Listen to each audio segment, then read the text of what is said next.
여러분 반갑습니다. 오늘은 제다신약사주라고 보통 이야기를 하는데 그게 얼마나 잘못된 이론인지 좀 느껴보시라는 차원에서 이 사주를 좀 마련해 봤습니다.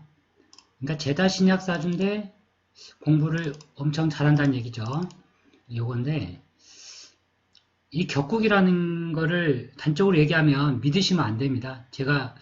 저도 이제 원광대학교 동양학과에서 공부를 했는데 거기서 이제 격국을 처음 배웠어요. 제가 자평진전을 한 3번, 5번 정도는 독학을 했습니다.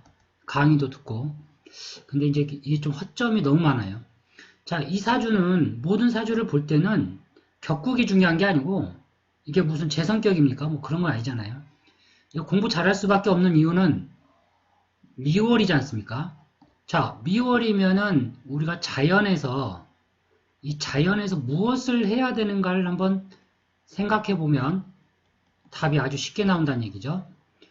비면은 목이 자랐어요. 묘진 사오미에서 목이 자랐다는 얘기입니다.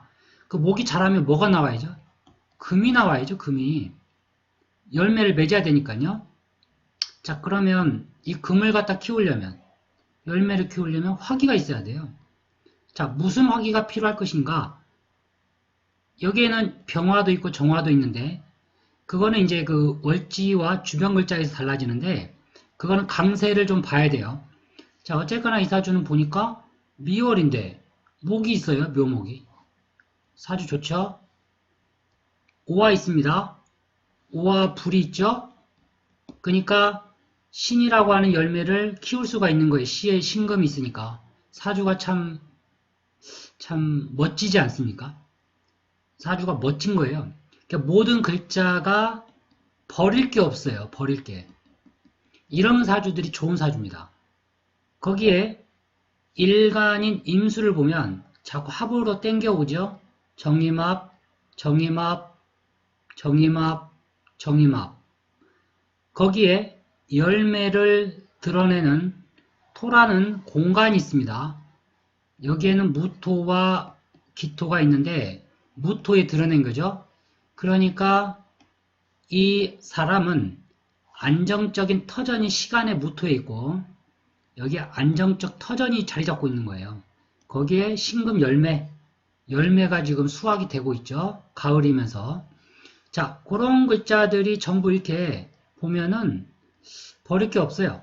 쉽게 얘기하면 오미가 또 합이 돼서 화기를 복돋아주고 거기에 목기가 공급이 되고 거기에 금이라는 열매를 잘 키우고 있는 겁니다. 그러니까 사주가 엄청 좋은 거죠. 거기에 정화와 임수라는 우리가 소위 뭐 이런 걸 음란지합이라고 그러는데 이게 음란지합이 되려면 목이 없어야 돼요. 거기에 금도 없어야 됩니다. 그러면은 그냥 짝짓기로만 쓰는 거예요. 짝짓기. 이게 음란지합입니다. 하지만 정화가 있고 임수가 있는 상황에서 금도 있고 목도 있고 이렇게 되면 이 정임함의 가치가 사정없이 달라진다는 얘기입니다. 그래서 이런 사주들이 아주 뭐랄까요, 이렇게 정화니까 이렇게 빛을 갖다가 한 곳으로 비추는 게 정화입니다. 이렇게 쫙 어느 일정 부위. 레이저라고 보시면 돼요. 레이저. 레이저는 분산을 안 하잖아요. 빛이 퍼져나가지는 않죠.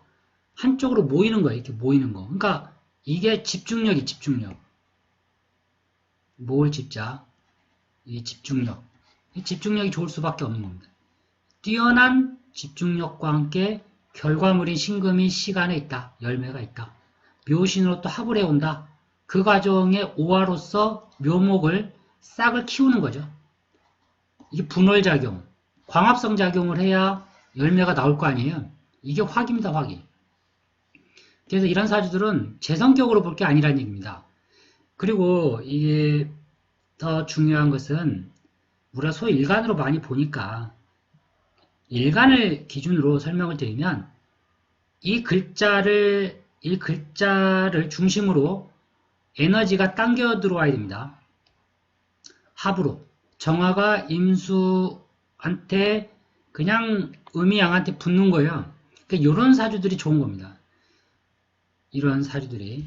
왜냐하면 원하던 원하지 않던 이 정화라는 하나의 열의 작용이 임수에게 공급이 된다는 얘기입니다.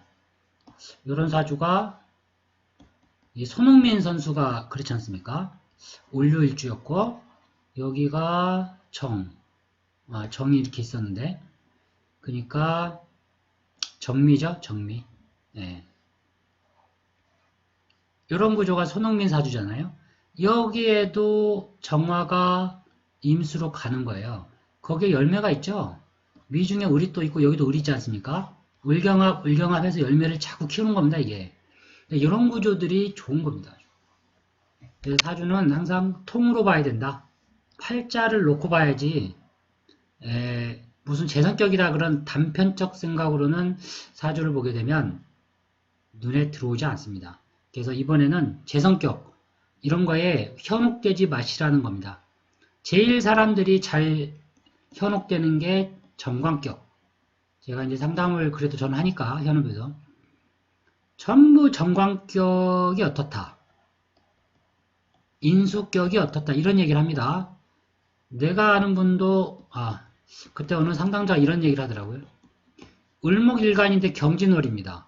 그래서 다른 철학원에서 공무원을 해라. 그렇게 상담을 했다는 거예요. 근데 내가 보니까 공부할 사주가 아니거든요. 아니 공부를 하지도 못하는데 무슨 공무원을 해요. 이거 공부할 마음이 없는 사주예요. 이 사주는. 진월에 을목이 경금하고 뭐하고 있습니까? 지금 짝이나 짓고 있는 거잖아요. 이게 뭐 열매가 커봐야 얼마나 크겠습니까? 이제 그런 식으로 봐야 됩니다. 또 제가 아는 분이 이것도 정관격. 제가 잘 아는 사람의 사주. 정관격이죠? 정관격이니까 이제 공무원을 해야 되는데 이것도 공부를 안 해요. 공부하는 팔자가 아니거든요. 근데 그런데 무슨 뭐 공무원을 논할 수가 있겠습니까, 이게? 이제 그런 식으로 사주를 보면 안 된다는 거죠. 왜냐하면 정화가 힘이 있는 것 같지만 인월이기 때문에요. 이게 작용이 합의 작용?